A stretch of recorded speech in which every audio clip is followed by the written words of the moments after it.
اعوذ باللہ من الشیطان الرجیم بسم اللہ الرحمن الرحیم الحمد للہ رب العالمین والصلاة والسلام علی اشرف الانبیاء والمرسلین وخاتم النبیین سیدنا و مولانا ابی القاسم محمد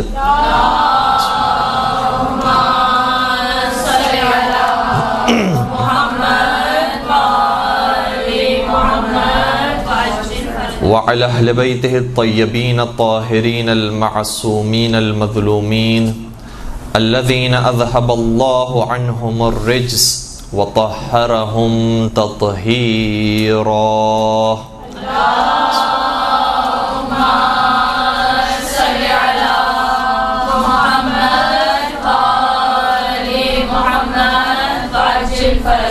وَلَعْنَةُ اللَّهِ عَلَىٰ أَعْدَائِهِمْ أَجْمَعِينَ. أما بعد فقد قال الله تبارك وتعالى في محكم كتابه المجيد وفرقانه الحميد. بسم الله الرحمن الرحيم. محمد رسول الله والذين معه أشداء على الكفار رحماء بينهم تراهم ركعا سجدا يبتغون فضلا من الله ورضوانا. درود پڑھ دیجئے محمد و آل محمد.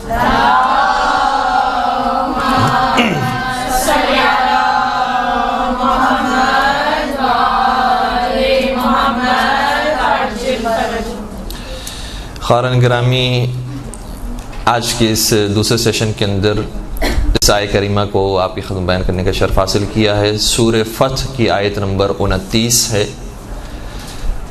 جس میں ارشاد رب العزت یہ ہو رہا ہے کہ محمد الرسول اللہ، نبی اکرم اللہ کے رسول ہیں، والذین معہ، اور جو نبی اکرم کے ساتھ ہیں ان کی کچھ نشانیاں ہیں، اور 4 نشانیوں کا ذکر اس آیت کریمہ کے اندر آیا ہے. یہ 4 نشانیوں کو بیان کرنے سے پہلے ہم خود اپنے آپ سے ایک سوال کرتے ہیں کہ ظاہر سی بات ہے کہ نبی اکرم کے پیروکاروں کا، نبی اکرم کے ساتھ رہنے والوں کا، نبی اکرم کے چاہنے والوں کا ذکر ہو رہا ہے، تو ان 4 نشانیوں میں سے، 4 کوالٹیز میں سے کون سی کوالٹیز ہوگی جس کو عام طور پر ہمارے ذہن میں آتا اور بیان کی جاتی ہے؟ فرض کیجئے کہ نبی کے جو پیروکار ہیں، جو شیعہ ہیں، جو مسلمان ہیں، ان کی نشانی یہ ہوتی ہے کہ وہ نماز روزوں کے پابند ہوتے ہیں. یہ کوالٹی ہو سکتی ہے بیان کی گئی ہو. کیا یہ کوالٹی بھی بیان کی جا سکتی ہے کہ وہ یہ خصوصیت بھی رکھتے ہیں کہ وہ جہادی ہوتے ہیں، جہاد پر جانے والے ہوتے ہیں، جنگجو ہوتے ہیں اور بہادر ہوتے ہیں؟ ہو سکتا ہے یہ کوالٹی بیان کی گئی ہو. لیکن جو اب میں آپ کی خدمت میں 2 اور کوالٹیز بیان کروں گا، اس کے بارے میں تھوڑا سا ہمیں سوچنے کی ضرورت ہے کہ کیا یہ بھی کوالٹیز بن سکتی ہیں نبی اکرم کے پیروکاروں کی کہ وہ بزنس مین اور کاروباری لوگ ہوتے ہیں. شاید چوک جائے انسان کہ یہ کیسی کوالٹی ہے، یہ تو دنیا والوں کا کام ہے، دنیا پرستوں کا کام ہے کہ جو بزنس کرتے ہیں اور کاروبار کرتے ہیں. اور چوتھی، کیا یہ کوالٹی بھی ہو سکتی ہے کہ وہ ہنسنے ہنسانے والے لوگ ہوتے ہیں؟ تو یہ 2 آخری کی کوالٹیز شاید انسان کو تھوڑا سا تعجب میں مبتلا کر دے کہ کیا یہ ہوگی یا نہیں ہوگی. بظاہر تو مشکل لگتا ہے، لیکن قرآن کریم نے ان 4 کوالٹیز کو بیان کیا ہے کہ 4 کوالٹیز نبی اکرم کے سچے پیروکاروں کی ہے. سب سے پہلی خصوصیت یہ ہے کہ اشداء علی الکفار، کافروں کے اوپر بہت شدید ہیں، بڑے سخت ہیں کافروں کے مقابلے میں. اور یہ بھی کبھی کبھار اپنے اندر ہمیں کمی محسوس ہوتی ہے کہ کافروں سے تو کبھی کبھار لوگ خندہ پیشانی سے پیش آ رہے ہوتے ہیں، یہ تو ہمارے سر کا تاج ہیں، جیسے ان سے تو بڑا حسین اور بڑا جو ہے وہ شریف انسان ہمیں کوئی ملتا ہی نہیں ہے. اور اپنے جو مسلمان بھائی ہیں یا مومنین ہیں ان سے انسان دوری سے دوری اختیار کیا جا رہا ہے اور کٹ کر رہ رہا ہے. دوسری صفت ان کی یہ ہے کہ رحماء بینہم، آپس میں ایک دوسرے کے لیے بہت مہربان اور رحیم ہیں اور بہت نرم مزاج ہیں، جس کو ابھی ہم مزید آپ کی خدمت بیان کریں گے اور ائمہ علیہ السلام کی سیرت کو بیان کریں گے. نہ صرف یہ کہ نرم مزاج ہیں جس کو ہم صرف لفظی طور پر بیان کر جاتے ہیں، پریکٹیکلی گویا یہ ہیں کہ خود بھی مسکراتے ہیں اور مومنین کے لبوں پر بھی مسکراہٹیں بکھیرتے ہیں. تیسری صفت ان کی یہ ہے کہ رکعن سجدہ، کہ یہ رکوع بہت کثرت کے ساتھ کرتے ہیں اور سجدے بہت کثرت کے ساتھ کرتے ہیں، کہ جو عام طور پر ہمارے یہاں بیان بھی ہوتا ہے کہ مومنین کی شان ہونی چاہیے۔ اور چوتھی اور آخری صفت یہ ہے کہ یبتغون فضلا من اللہ ورضوانا، اور یہ پروردگار کا رزق تلاش کرتے ہیں اور محنت مزدوری کرتے ہیں، کام کرتے ہیں تجارت کے ذریعے یا کاروبار کے ذریعے یا نوکری کے ذریعے، اور پروردگار کا رزق تلاش کرتے ہیں۔ تو اس کو بھی پروردگار نے مومنین کی صفات کے اندر شامل کیا ہے۔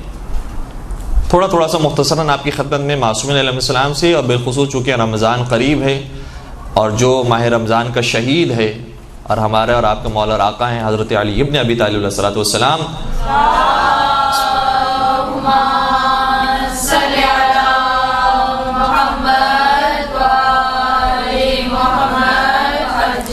ان کی سیرت سے آپ کی خدمت بیان کرنے کی کوشش کریں گے کہ کیسے انہوں نے اس آیت پر عمل کیا ہے۔ کیونکہ آیت کیا کہہ رہی ہے؟ محمد مصطفیٰ اللہ کے رسول ہیں، اور جو لوگ ان کے ساتھ ہیں ان کے اندر یہ صفات ہیں۔ تو جو لوگ ان کے ساتھ ہیں اور ان میں صفات ہیں، ان میں سب سے زیادہ اکمل اور سب سے زیادہ کامل صفات کے حامل حضرت علی ابن ابی طالب علیہ السلام ہیں۔ اس لیے ان کا ذکر آپ کی خدمت بیان کرتے ہیں کہ پہلی صفت یہ ہے اشداء علی الکفار، کافروں کے لیے بہت سخت ہے۔ اور کتنے سخت ہے؟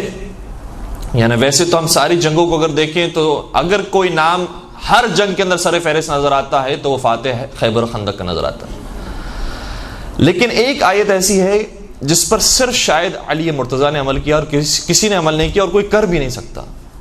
وہ کون سی آیت ہے؟ سورہ انفال کی آیت ہے۔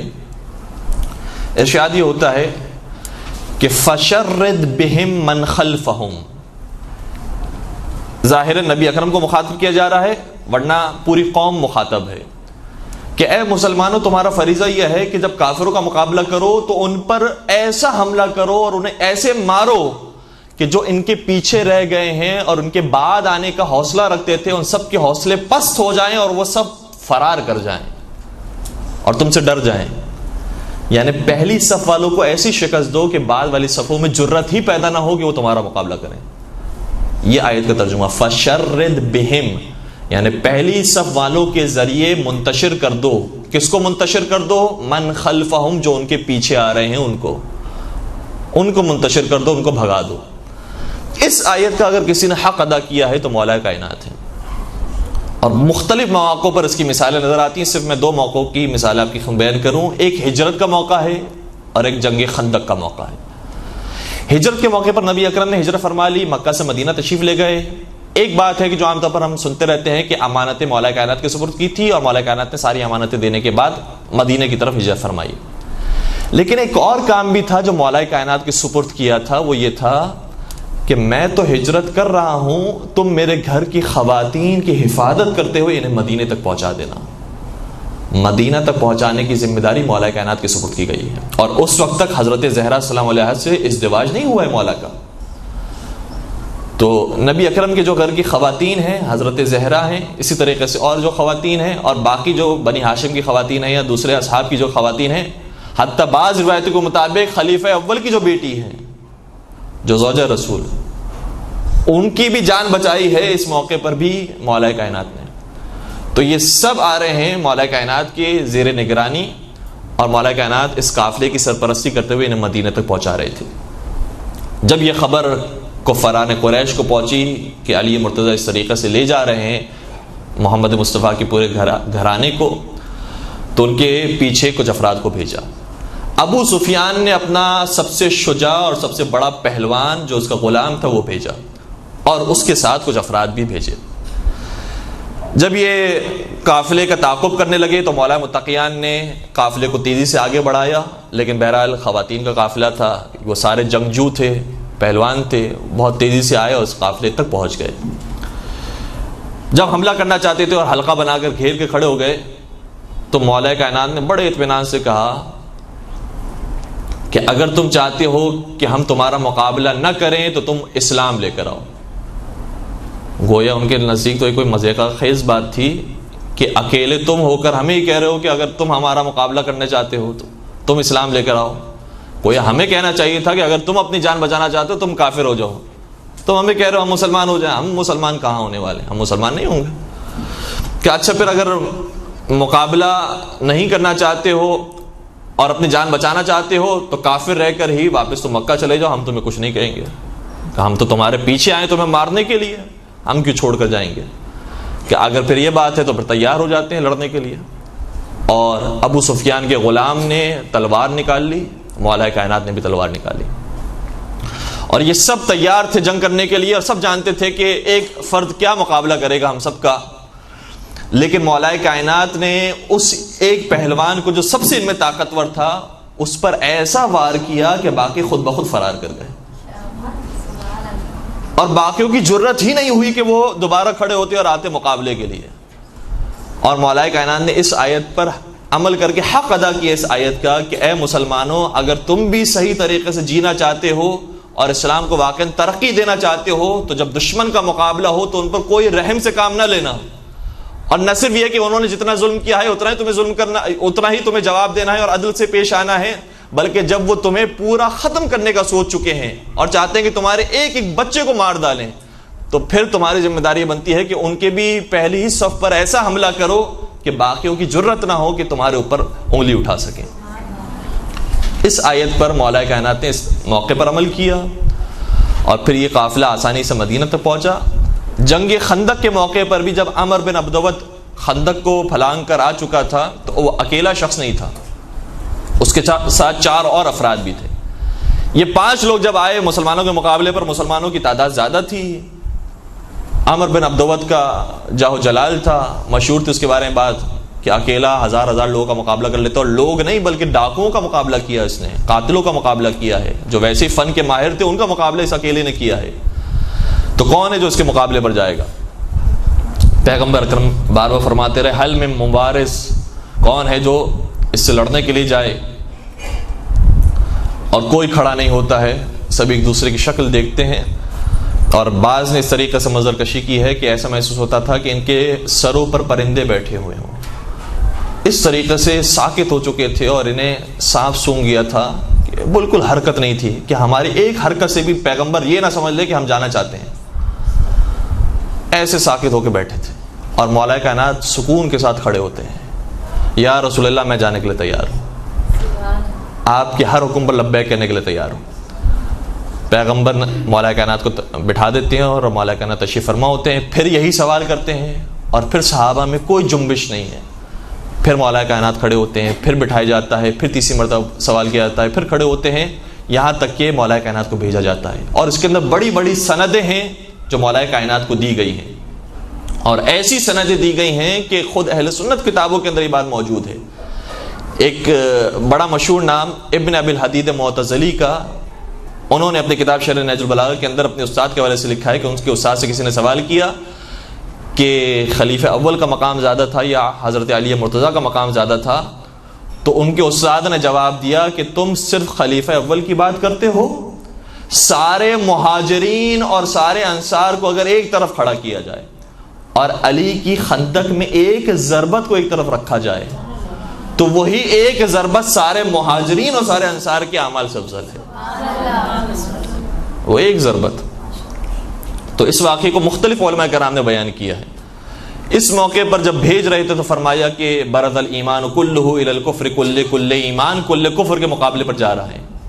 اب خود اس لفظ کی کیا تفسیر ہے وہ بھی خدا جانے یا مصطفیٰ جانے، لیکن جو ہم سمجھ سکے وہ یہ ہے کہ اگر حضرت علی اس مقابلے پر خدا نہ خواستہ شکست کھا جاتے ہیں، زخمی ہو جاتے ہیں، شہید ہو جاتے ہیں تو کل ایمان گیا ہے، لہذا ایمان ختم ہو جائے گا، اسلام ختم ہو جائے گا، اسلام کا نام و نشان مٹ جائے گا.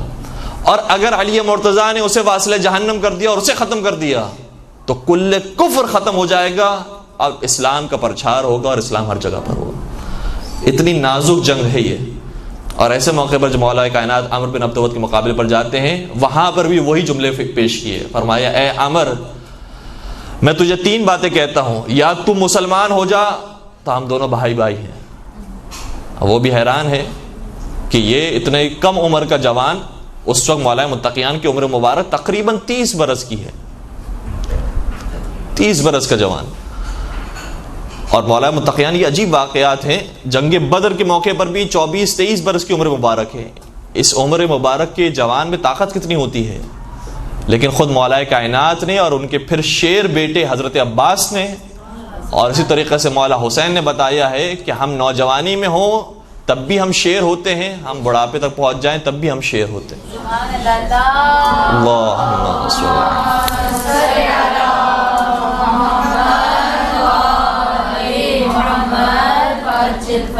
تو پہلے کہا کہ تو مسلمان ہو جا، تو ہم دونوں بھائی بھائی ہیں۔ کہا مسلمان تو نہیں ہوں گا میں۔ کہا پھر تو اگر کافر ہی رہنا چاہتا ہے تو یہاں سے واپس چلا جا، پھر ہمیں کوئی دشمنی نہیں ہے، کوئی مقابلہ نہیں ہے۔ کہا میں واپس بھی نہیں جاؤں گا، اور اس کے اندر پھر روایتیں مختلف بھی ہیں، تفصیل کا وقت نہیں ہے۔ تیسری بات مولانا نے بیان فرمائی کہ پھر اگر تو واپس بھی نہیں جانا چاہتا تو پھر جنگ کے لیے تیار ہو جا، صرف اس شرط کے ساتھ کہ میں پیدل ہوں اور تو سواری پر سوار ہے۔ لہٰذا عدل کا تقاضا یہ ہے کہ مقابلہ برابری کا ہونا چاہیے، تو بھی پیدل ہو جا یا میں سواری پر آ جاتا ہوں۔ اس نے کہا کہ ٹھیک ہے، پھر میں پیدل ہونے کے تیار ہوں، اور اس طریقے سے مولا کائنات کا عمر بن عبدالعزیز سے مقابلہ ہوا۔ عمر بن عبدالعزیز میں پہلا وار کیا، مولا متقیان نے اس وار کو روکا، اور اس کے بعد جو مولا کائنات کا وار تھا وہ وار صرف عمر بن عبدالعزیز کے لیے کافی نہیں تھا، بلکہ جو 4 ان کے ساتھ آئے تھے وہ 4 بھی فرار کر گئے، اور ایسے فرار کیے کہ عمر بن عبدالعزیز تو اپنے مقام پر واصل جہنم ہی ہوا۔ جب یہ 4 بھاگنے لگے تو ان 4 میں سے 3 اسی خندق میں گر گئے۔ اب یہ عدد کا میں کیا کروں کہ 3 ہی خندق میں گرے، اور پھر تینوں کے اوپر مسلمانوں نے وار کیا، اور مسلمانوں نے ان تینوں کو واصل جہنم کیا۔ پھر مولا کائنات کو چھیڑنے کی ضرورت نہیں پیش آئی۔ اور مولا کائنات کا بھی طریقہ ہے کہ اپنا نوالا یہ خود تیار کرتے ہیں، اور مسلمانوں کا طریقہ ہوتا ہے کہ جو علی کا جھوٹا ہوتا ہے اسی پر اکتفا کرتے ہیں۔ درود پڑھ دیجئے محمد و آل محمد۔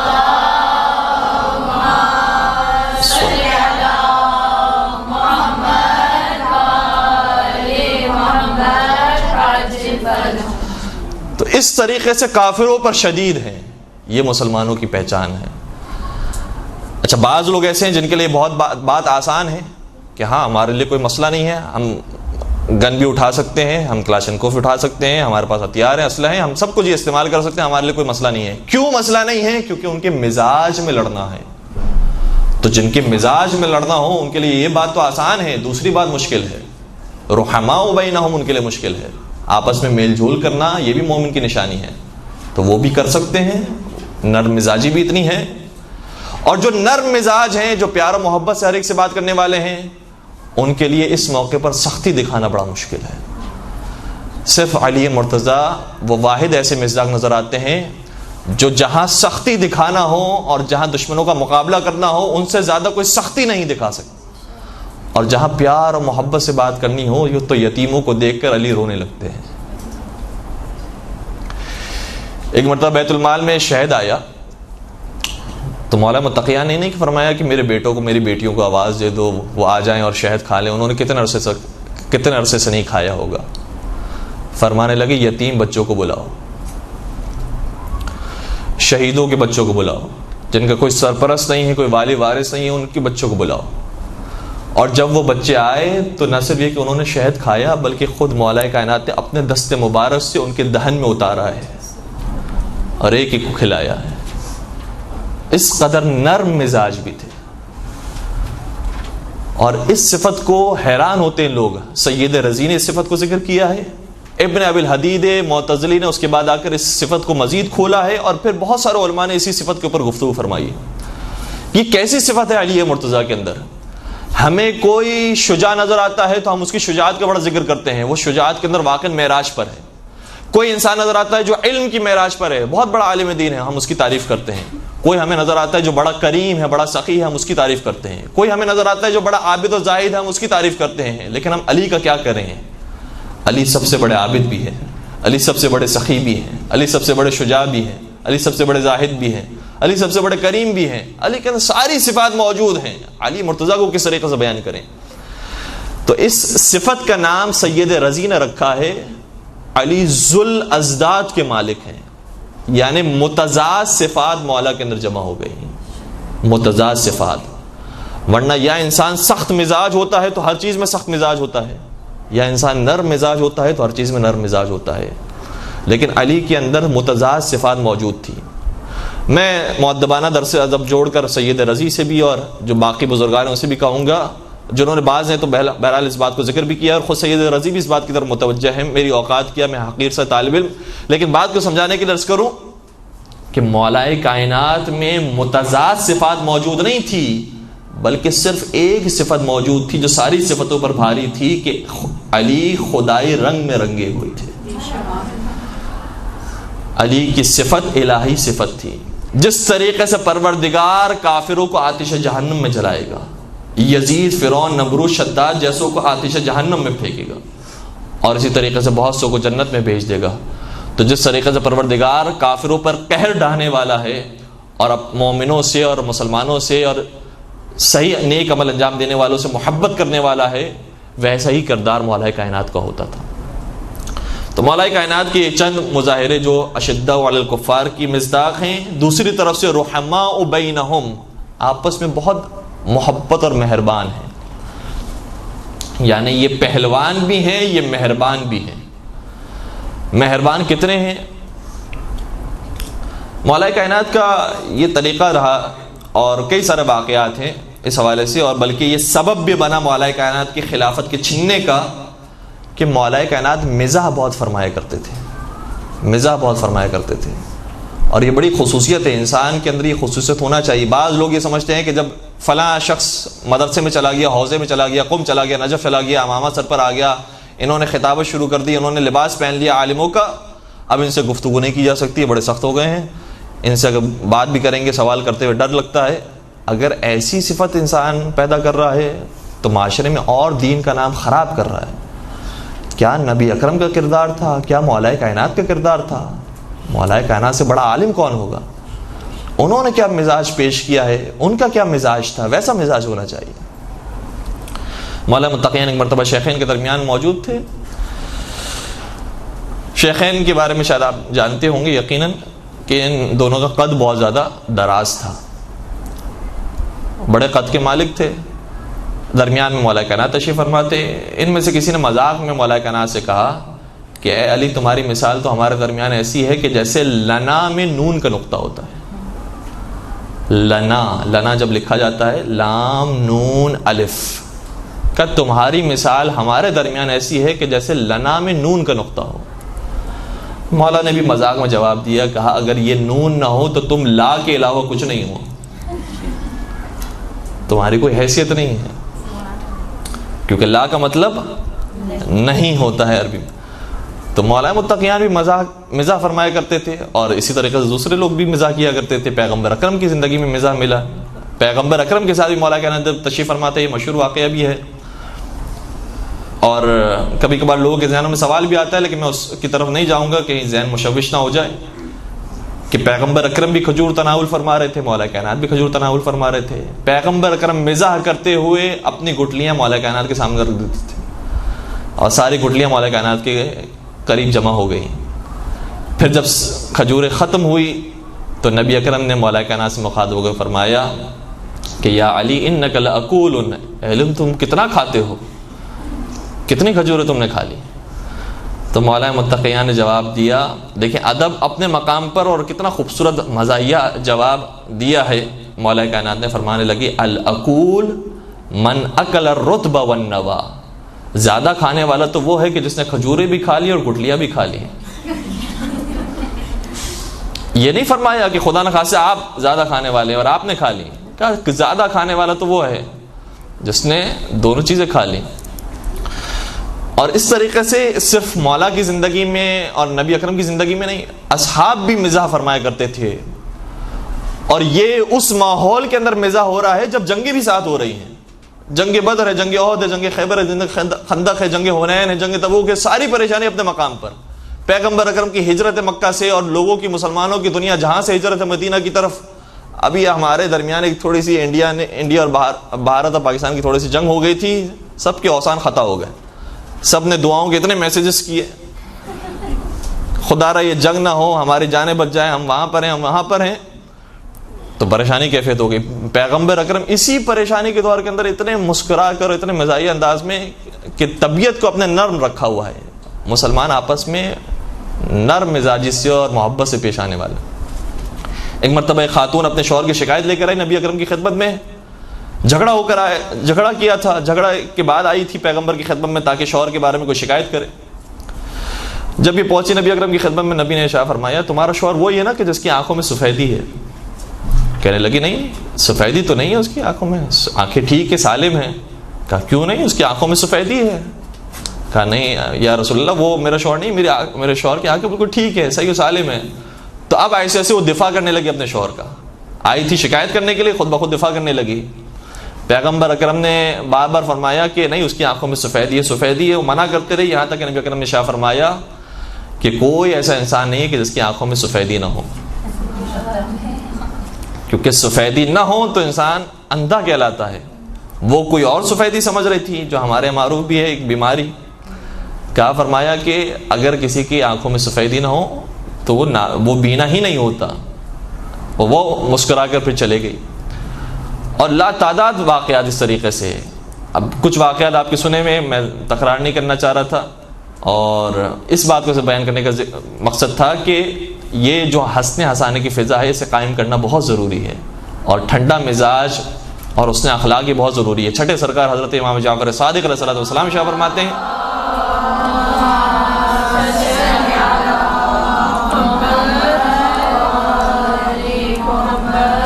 اپنے ایک صحابی یونس سے شیبانی سے مخاطب کر سوال کیا، کہا یہ بتاؤ آپس میں تم لوگ کتنا مذاق کرتے ہو؟ عرض کرنے لگا کہ فرزند رسول ہم تو مذاق ہی نہیں کرتے، بہت کم، کبھی کبھار، بہت مشکل سے. چھٹے سرکار کو جلال آیا، فرمانے لگے ان المداعبۃ من حسن الخلق، ایک دوسرے سے ایک ساتھ ہنسی مذاق کرنا یہ حسن اخلاق میں سے ہے، لہٰذا یہ کام کیا کرو، کثرت کے ساتھ کیا کرو، اور آپس میں ایک دوسرے کو ہنسایا کرو، خوش رہا کرو، یہ حسن اخلاق میں شامل ہے. تو یہ حسن اخلاق میں البتہ اس کی حدود و قیود ہے اپنے مقام پر، جس طریقے سے حتیٰ نماز کی حدود و قیود ہے. ایسا نہیں ہے کہ جب یہ چیز اچھی ہے تو صبح سے لے کر شام تک یہی کام کرتا رہے انسان، اس کی حدود و قیود ہے. ایک مقولہ ہے، اور ہو سکتا ہے کہ وہ روایت کا بھی جملہ ہو. آیت اللہ ناصر مغانم شیرازی نے بھی اپنی کتاب کے اندر یہ ذکر کیا ہے. وہ جملہ یہ ہے کہ کتنا مزاح ہونا چاہیے انسان کی زندگی میں. فرمایا المزاح فی الکلام کالملح فی الطعام، گفتگو میں اتنا مزاح ہونا چاہیے جتنا کھانے میں نمک ہوتا ہے. نمک اگر زیادہ ہو جائے تو بھی کھانا بدمزہ ہو جاتا ہے، نمک اگر نہ ہو تو بھی بدمزہ ہو جاتا ہے. یہ نمک ہونا ضروری ہے تاکہ زندگی اچھی اور مناسب طریقے سے آگے بڑھ سکے. اور پیغمبر اکرم نے یہ ماحول رکھا. اور بہت بڑی بات ہے کہ نبی اکرم اس مقام پر سید الانبیاء ہونے کے باوجود، افضل البشر ہونے کے باوجود، عام افراد، عام لوگ بھی آتے تھے نبی اکرم سے مزاح کیا کرتے تھے، برا محسوس نہیں فرماتے تھے. ایک بادیہ نشی بار بار آتا تھا نبی اکرم کی خدمت میں، کوئی نہ کوئی تحفہ لے کر آتا تھا. جب وہ تحفہ لے کر آتا تھا تو تھوڑی دیر تک تو وہ تحفہ نبی اکرم کی خدمت میں ہوتا تھا. تھوڑی دیر کے بعد آ کر کہتا تھا نبی اکرم سے کہ آپ نے جو چیز مجھ سے خریدی اس کے پیسے دیں. تو پیغمبر مسکرایا کرتے تھے.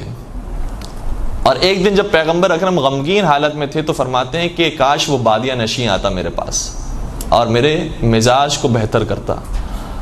اس طریقے سے یاد فرمایا کرتے تھے. اور جناب ابو ہریرہ کے بارے میں بھی ایک واقعہ ہے کہ پیغمبر اکرم کی نالین مبارک کو انہوں نے اٹھا کر یا رہن کے طور پر رکھوائی، گروی رکھوائی یا بیچ دی، اور اس کے بعد کھجوریں کچھ لے کر کھانے لگے. پیغمبر اکرم نے دیکھ لیا، ان سے کہا کہ کیا کھا رہے ہو؟ تو کہا کہ آپ کی جوتیاں کھا رہا ہوں. پیغمبر اکرم بھی سمجھ گئے اور اس مزاح کو برا محسوس نہیں کیا. کئی مرتبہ پیغمبر اکرم کے واقعات ہیں. ایک اور شخص جو مشہور تھا اس کام میں، نعیمان اس کا نام بیان کیا گیا ہے، بہت مذاق کیا کرتا تھا. ایک شخص شہد بیچنے کے لیے مدینہ میں داخل ہوا، اس سے شہد خریدا اس شخص نے، نعیمان نے، اور پیغمبر کے گھر میں آ کر پیش کیا اور کہا کہ یہ آپ کے لیے میں ہدیہ لے کر آیا ہوں. پیسے اس کو دیے نہیں تھے. جو شہد بیچنے والا تھا وہ آ کر پیغمبر کے دروازے پہ کھڑا ہو گیا، انتظار کرتا رہا کہ کون پیسے دے گا، وہ نعیمان دے گا یا نبی اکرم دیں گے، کون پیسے دے گا، انتظار کرتا رہا. اور وہاں داخل ہونے کے بعد کوئی باہر ہی نظر نہیں آ رہا، کھڑا رہا کافی دیر تک. اس کے بعد آواز دی کہ میرے پیسے ادا کر دو تاکہ میں یہاں سے چلا جاؤں. نبی اکرم تک جب یہ آواز پہنچی تو سمجھ گئے کہ نعمان نے کیا کام کیا ہوگا کہ وہ شہد تو مجھ تک پہنچا دیا ہدیہ کی صورت میں ہے، لیکن اس کے پیسے مجھے ہی دینے ہیں، اس لیے باہر تشریف لائے، اس کے پیسے کو ادا کیا. پھر اس شخص سے سوال کیا نعمان سے کہ تم نے یہ کام کیوں کیا؟ تو کہا کہ آپ کو شہد پسند تھا، اس کو پیسے پسند تھے، میں نے اس کو اس تک پہنچا دیا، آپ کو شہد تک پہنچا دیا، تو میں چاہتا تھا کہ دونوں خوش ہو جائیں. پیغمبر اکرم مسکرانے لگے، برا محسوس نہیں کیا. یہ واقعات متواتر پیغمبر اکرم کی زندگی میں نظر آتے ہیں، جس سے محسوس ہوتا ہے کہ اتنے عظیم عہدے پر ہونے کے باوجود، اتنے سارے کام کرنے کے باوجود، پیغمبر اکرم نے ماحول مسلمانوں کے درمیان کتنا خوبصورت قائم کیا ہوا تھا. تو رحماء بینہم یہاں پر ہمیں نظر آتے ہیں، مولا کائنات ہوں یا باقی افراد ہوں، اور پیغمبر اکرم سب سے زیادہ بڑے مزاج کے اس مرحلے پہ نظر آتے ہیں. پیغمبر اکرم ہی کا جملہ یہ ہے کہ انی لامزح ولا اقول الا حقا، میں مزاح کرتا ہوں مگر میں حق کے علاوہ کبھی کوئی بات نہیں کرتا. جیسے وہ سفیدی والا واقعہ تھا، جھوٹ نہیں ہے اس کے اندر، مزاح فرمایا ہے لیکن جھوٹ نہیں ہے، حق کے علاوہ بات بیان نہیں فرماتے تھے. تو جو حدود ہیں مزاح کی، اس حدود کے اندر رہ کر انسان خوبصورت سے مزاح کرے. اور اگر مزاح نہیں بھی کر سکتا اور نہیں آتا ہے، ہر ایک کا مزاج الگ الگ ہوتا ہے، طبیعت الگ الگ ہوتی ہے، تو کم از کم مسکرا سکتا ہے، نرم لہجے میں بات کر سکتا ہے، نرم مزاجی سے گفتگو کر سکتا ہے. قرآن کریم کی آیت یہ ہے کہ قول معروف ومغفرۃ خیر من صدقۃ یتبعها اذی، اس صدقے سے بہت بہتر ہے کہ جس صدقے کے بعد تم اس صدقے کو جتلاتے ہو، اس سے بہت بہتر ہے کہ ایک پیاری سی اور خوبصورت سی بات کسی کو کہہ دو. اس سے فقیر کا، اس سے غریب کا دل زیادہ سنبھل جاتا ہے اور زیادہ وہ خوش ہو کے چلا جاتا ہے. تو ایک بات تو یہ کہ غلط بات انسان بیان نہ کرے، پھر سامنے والے کی کیپیسٹی کو دیکھ کر انسان مزاح کرے. ہر ایک کی کیپیسٹی الگ الگ ہوتی ہے، برداشت کی صلاحیت الگ ہوتی ہے. پھر اور شرعی حدود ہیں، ظاہر سی بات ہے کہ نامحرم محرم کے جو مسائل ہیں ہر ماحول کے اندر دیکھ کر گفتگو کی جاتی ہے. ورنہ اور بہت سارے لطیفے موجود ہیں اور ہمارے ذہن کے اندر بھی ہیں جو ہم یہاں سے بیان نہیں کر سکتے، گرچہ تاریخ اسلام کے اندر وہ سارے واقعات پیش آئے ہیں. لیکن ظاہر سی بات ہے کہ ہر محفل کے تقاضے ہوتے ہیں، اس تقاضے کو سمجھتے ہوئے انسان کو بات بیان کرنی چاہیے. تو رحماء بینہم، مسلمانوں کی دوسری شان یہ ہوتی ہے کہ آپس میں محبت سے پیش آتے ہیں. تراہم رکعا سجدا، اور جب تم ان کو دیکھتے ہو تو یہ کثرت کے ساتھ رکوع کرتے ہوئے سجدے کرتے ہوئے نظر آتے ہیں. مولا متقیان سے بڑا عابد و زاہد کون ہوگا؟ اس قدر کثرت سے نمازیں پڑھنے والے تھے. چھٹے سرکار امام جعفر صادق علیہ الصلوۃ والسلام ارشاد فرماتے ہیں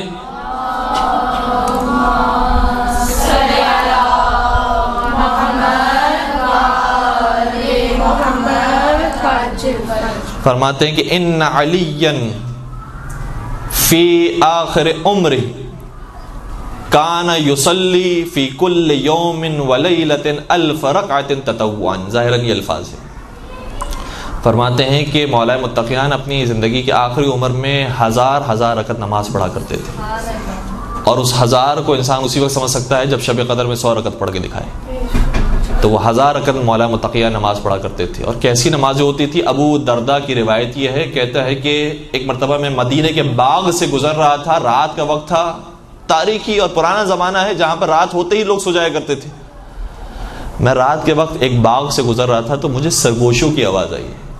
میں اس آواز کی طرف گیا کہ یہاں پر ابھی کون بیٹھ کر باتیں کر رہا ہے اور کون جاگا ہوا ہے. تو میں نے کیا دیکھا کہ ایک شخص ہے جو رو رہا ہے. میں اس آواز کے اور قریب گیا تو کیا دیکھا کہ حضرت علی مرتضیٰ نماز پڑھ رہے ہیں. درخت کے پیچھے وہ چھپ گئے اور مولا متقیان کی نماز کو دیکھتے رہے. دیکھیں ہماری نمازیں کیا ہوتی ہیں، نماز ہو جائے بہت بڑی بات ہے. مولا متقیان کی نماز ایسی ہوتی ہے جو نماز ہی کے اندر درس سے پورا، نماز ہی کو دیکھے، مولا کو کچھ کہنے کی ضرورت نہیں ہے، ان کا عمل ہی بتا دیتا ہے کہ انسان نے کتنا سیکھا ہے اور وہی درس ہو جاتا ہے انسان کے لیے. مولا متقیان گریہ فرماتے جا رہے تھے، یہاں تک کہ ابو دردہ یہ کہتے ہیں کہ روتے روتے علی زمین پر گر گئے. میں ڈر گیا، میں نے کہا کہ کہیں علی مرتضیٰ کا انتقال نہ ہو گیا ہو. میں آگے گیا، مولا کو ہلایا تاکہ انہیں جگاؤں، انہیں زندہ کروں کہ بہرحال اگر وہ بے ہوش ہو گئے تو جاگیں اور زندہ ہو جائیں. لیکن علی مرتضیٰ کھڑے نہیں ہوئے اور اسی بے ہوشی کی حالت میں تھے. میری چیخیں نکل گئی. میں گیا در سیدہ پر اور جا کر میں نے فوراً سے بنت رسول کو بتایا کہ علی مرتضیٰ اس دنیا سے رخصت ہو گئے. جیسے شہزادی نے بات سنی، کہا کہ تم نے علی مرتضیٰ کو کہاں دیکھا؟ کہا میں نے نماز پڑھتے ہوئے ایک مقام پر دیکھا. کہا تم فکر نہ کرو، یہ تم نے ایک مرتبہ دیکھا ہے، میں ہر شب علی کو اسی طرح سے دیکھتی ہوں. اس طریقے سے گریہ فرمانے والے اور رونے والے. تو کچھ لوگوں کا مزاج جو عبادتوں کی طرف مائل ہوتا ہے ان کے لیے بھی بہرحال مشکل کام ہوتا ہے کہ اس کثرت کے ساتھ عبادت کرے، لیکن جن کا دل مائل نہیں ہوتا، عادت میں انشاءاللہ لانے کی کوشش کرے. ہم سب کو پروردگار توفیق دے کہ جو جتنی عبادت کا حق بنتا ہے کم از کم ہماری استطاعت کے اندر ہے وہ ہمیں عبادت کرنے کی توفیق نصیب فرمائے. خود مولا متقیان کا جملہ یہ ہے کہ افضل العبادت غلبۃ العادہ، بہترین عبادت وہ ہے جس میں تم اپنی بری عادتوں پر غالب آ جاؤ. عادتیں چھوڑنا بہت مشکل کام ہوتا ہے. جس کی عادت میں ایک خاص طریقے سے نماز پڑھنا ہے اس کو تبدیل کرنا بڑا سخت ہے. جبکہ پتہ چل جاتا ہے کہ فلاں عبادت فلاں ذکر پڑھنے کا ثواب زیادہ ہے، فلاں کا ثواب اتنا نہیں ہے، لیکن پھر بھی جو عادت کے اندر ہے اسے تبدیل کرنا بڑا مشکل ہوتا ہے. عادت کو بنانا، اور یہ عمر جو جوانی کی عمر ہے اس کے اندر پھر بھی آسان ہے، نوجوانی کی عمر میں پھر بھی آسان ہے. جیسے جیسے عمر بڑھتے جاتی ہے بہت سخت ہوتا جاتا ہے. نماز شب کے لیے بیدار ہونا، تلاوت قرآن کریم پڑھنا، اس کے ترجمے کو وقت دینا بہت سخت ہوتا جاتا ہے. تو ابھی عمر ہے اپنے اخلاق کو بہتر کرنے کی، اپنی عادتوں پر کنٹرول کرنے کی. آخری بات کو بس بیان کروں اور بات کو ختم کر دوں. یبتغون فضلا من اللہ ورضوانا، اور ان کی آخری شان یہ ہوتی ہے کہ رزق حلال کماتے ہیں اور رزق پروردگار تلاش کرتے ہیں. مولا متقیان کے بارے میں غلط نظریہ لوگوں کے دماغ میں موجود ہے کہ بہت مفلس تھے، نادار تھے، غریب تھے، فقیر تھے، ان کے پاس کچھ تھا نہیں. ایسی بات نہیں. مولا متقیان کے پاس بہت کچھ تھا. ایک تو وہ ہم معنی میں بیان کرتے ہیں کہ پورے کائنات کے مولا ہیں، وہ الگ مقام ہے، لیکن ظاہری طور پر بھی مولا کائنات کے پاس بہت کچھ تھا، لیکن کچھ بھی اپنے پاس نہیں رکھتے تھے، سب راہ خدا میں انفاق کرتے تھے. طلحہ اور زبیر نے ایک مرتبہ بات مشہور کر دی اور اشارے کے اندر یہ بات مولا کائنات تک پہنچ گئی کہ علی بہت غریب ہیں، بہت نادار ہیں، مفلس ہیں، ان کے پاس کچھ نہیں ہے.